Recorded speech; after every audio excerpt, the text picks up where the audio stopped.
Welcome back to Inuyasha Anime Review, Part 19. This I'm covering episodes 141 to 148. Simply put, now the first 6 episodes of these first 8 is a series of loosely connected episodes.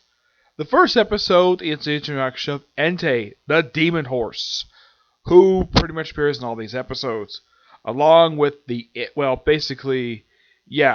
they explained the horse. Now, the horse itself doesn't physically show up in this first episode, not until toward the very end, where they explain the legend behind it, where it got sealed by a monk, a very powerful monk. And now this is also basically continuing what was set up in a filler episode of Amaroku's Master, because there was something wrong with the Kagura and the infant were killing clergymen and basically temple priests, monks and priests, to get information for something. Yeah, it's actually revealed the reasoning for this. They want to figure out a way to get into the netherworld. Yep, that's what they were doing for the first few episodes of this. Yeah, and eventually, of course, one of the strongest ones in the area, he gets killed by, of course, the infant, and all he sees is a white mist. Nothing beyond that. Then, of course, after this, after he kills the guy, he kills the actual writer, the previous writer of Entei the horse, and becomes the new master for the remainder of the episodes. Yep, he does. He certainly does. And now, in case you're wondering, do I remember Entei the demon horse? Not really, no, because here's the thing I should explain. Prior to watching these episodes again, the episode I'm watching right now, I barely remember what happened at the season 5, because, well, here's kind of the thing. I didn't watch, basically. I kind of missed a lot of episodes, so I didn't exactly fully watch the episode before, so there's that. And I think there may have been one episode of Final Act I may have watched. I thought that was serious enough for the show. I think there was something else altogether. Yeah. So then the infant, who of course gets sliced in half by the clergyman, and one half of him. Now Kagura takes both halves back to Kana. One half stays with Kana, the other stays with Kagura, and this one becomes a child named Hinosuke, I think his name is. Yeah, and he's the one who kills the writer and takes possession of the horse. He also takes his weapon as well. He also, believe it or not, when the writer's first introduced, he sees Kagura. What's the first thing he does when he sees her? Wants to make her his woman, make her his wife. She's like, "No, thank you. I'm not interested in you. The only person she wants is Shishimaru." Yeah, it's been hinted at in the series she has a thing for Shishimaru, but it was never fully developed much at all throughout the series. Then pretty much then after he takes the weapon, he starts decapitating demons. And they have to spend time dealing with decapitated, basically headless demons. Yeah, they had to deal with about a couple of them. And there was one they had to basically deal with because a little girl basically was running away from this headless demon. And turns out it was actually a otter demon. Thought this thing was his father. Nope, not his father. And apparently his wife, basically a few days prior, had chopped off his father's head. Yeah, a giant otter demon. And they do find the father's body. And here's kind of the strange thing. It somehow, just by sheer coincidence, runs into Shishimaru after getting hit with a bunch of spears and arrows, and collapses right in front of him. They find and of course, in Washington, find the body. The otter basically puts the head back after some convincing from Kagome and Inuyasha. Eventually, his Tenseiga basically has a pulse, okay, gets rid of things. Leave him survive. Ask him what did he see. He sees a fog and sees a giant skeleton covered in armor. Both Shishimaru, now here's the thing, Shishimaru, Inuyasha, Kagome knows exactly where he's talking about. And this is possibly where the final shard is basically being held. At Inuyasha and Shishimaru's father's grave, the great dog demon general. Yep. So, they gotta figure out where to go there. Okay, so they go visit first they try to use the Black Pearl, which is stored in basically Inuyasha's eye. Yeah, they can't use it. it's revealed that the reason why he can't use it is because it's not useful anymore. It's basically back in his eye, and it's just part of his eye. So it's completely useless. Okay, so we gotta find more jewels. Okay, find the maker. They find the maker, but it turns out he actually died. And his son took over. And he says, "Oh yeah, can you give us jewel?" Like, nah, we don't have a jewel. It's like, I'll have a jewel ready in 100 years. It's like, what? I can't wait that long. So he threatens to hit. Well, first, basically, he goes to Nosuke. Basically, finds it because basically Myoga loves hanging out with the guy, and that's what he finds out about it. And then eventually, so he can't figure out. So they figure out some way to get to another world. So apparently, Kagura gives them a lead because she's told this by Nosuke. Like, go to the Fire Valley and go beyond the gates to get into another world. They do. They get there.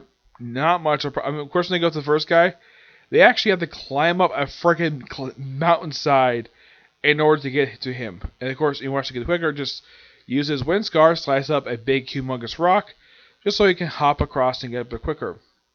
As in the case of Fire Valley, they get there, no problem, and they get to the place, no problem. They get in there, and we see the two guards. Yeah, and they're basically stone statues, which they come to life. Which, when I saw this, it reminded me of the Colossus of Rhodes from God of War, the video game. I've seen images of this. Yes, the Colossus of Rhodes. Those of you wondering what the heck I'm talking about, the Colossus of Rhodes was this 100-foot statue that used to sit at the basically the start of the island of Rhodes Harbor. Rhodes is an island off the coast of Greece. And in the video game God of War, Ares brought the thing to life and basically used it against Kratos, the main character of the game, which, from what I heard, was a stand-in for Hercules. Yep, and they because they asked Inuyasha, "Do you want to cross the gate?" Like, yes. And so they basically the only way cross it is you're dead. He bows in for a while, and then basically Mio comes like, "Hey, use the wind scar to destroy the chains." He does. And then that's basically Kagura's cue to bring a bunch of demons, go right through the portal, and they get petrified. Yep, they all turn to freaking stone. Kagura gets away, no problem, from it, and he asks, like, "Do you want to go to the gate?" It's like, "No way," and we'll close the gate. And that's also apparently her sleep got damaged, so she goes front to Hinosuke about this, and she attempts to slice him up, and then he does a little thing with his eye, because he's still connected to Naraku, and basically hurts her. And then she just basically has no choice but to go with him. She still hates Naraku for this. And then, right after that, and that's only in the first 5 episodes I described. Also, when Inuyasha battles Hinosuke, I'm thinking, though, the whole time, Inuyasha, you do know your Tenseiga can turn into a red. Why are you forgetting this? My guess, probably because he didn't use it in the manga. That's my personal guess. That, or that the writers probably didn't want to have to defeat this guy too quickly.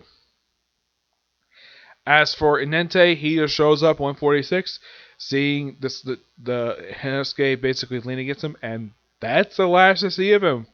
Well, until episode 149. 146 is the introduction of Princess Abby, I think her name is. Yeah, this demon woman who has a humanic appearance despite the fact she had commanded these birds. Beautiful woman, yes. And her mother is apparently a giant bird demon.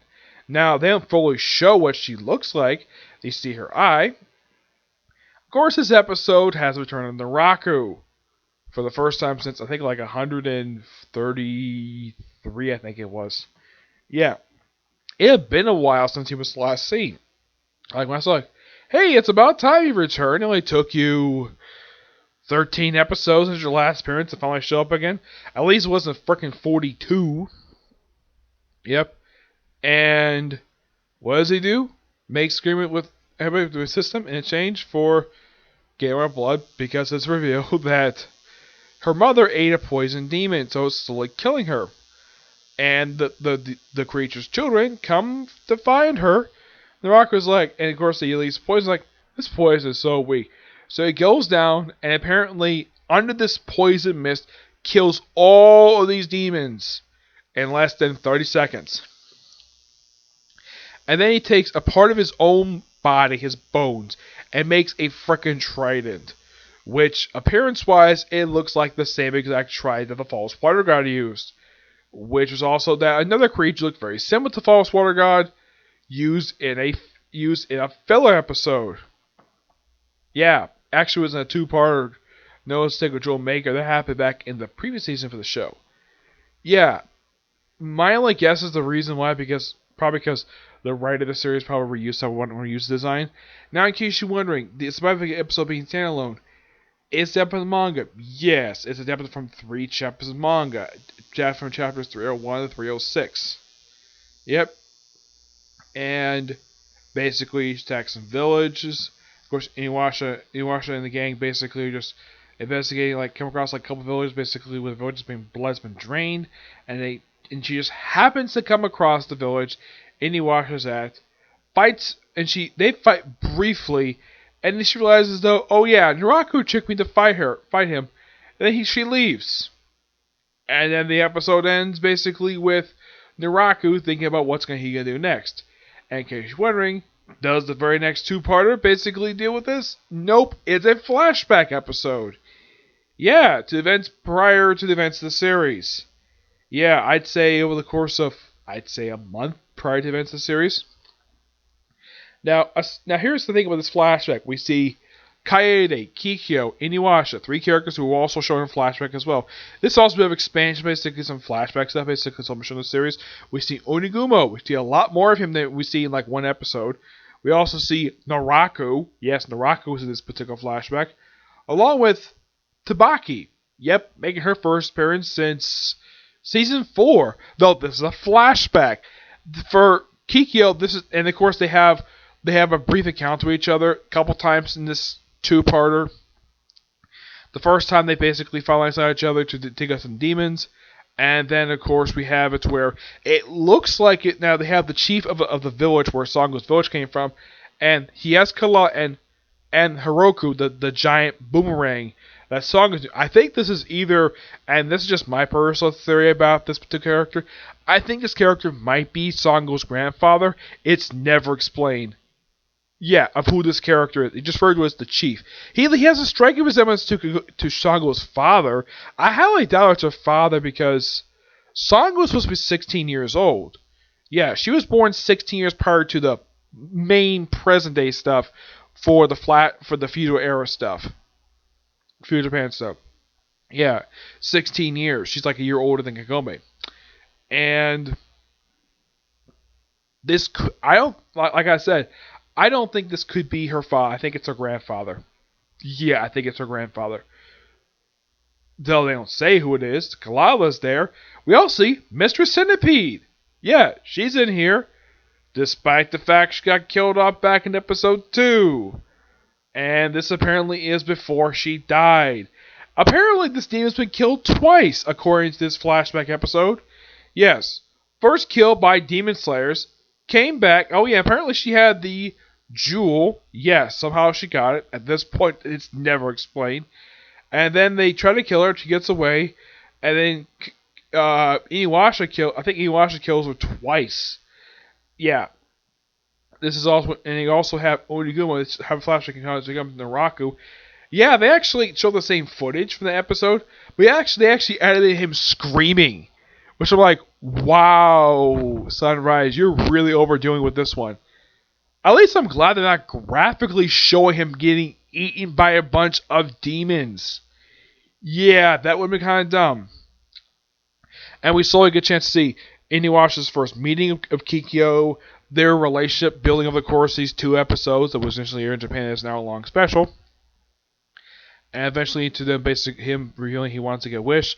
First basically become a full-fledged demon, and all of a sudden, oh yeah, he's want to become a human. After he kisses Kikyo. Yeah, he kisses Kikyo. In case you're wondering, do these two actually end up in bed together? Nope, they don't. As far as I know, Inuyasha never had sex with Kikyo. That's kind of the interesting thing. Despite the fact these two love each other, they've never had sex. Nope, they never did.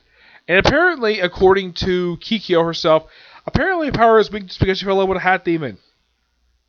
They mention this also, and I was like, how the heck is that possible? If your spiritual power is weak just because you fell in love? Well, it's explained the reason why that is. It was Tabaki's doing. Yeah, because she was under a curse, like, if she falls in love, she loses her powers. Yeah, so technically, the reason why she's weak and that was Tabaki's doing. Now, here's also quite strange, though. How Naraku found out about her when she showed up in the series.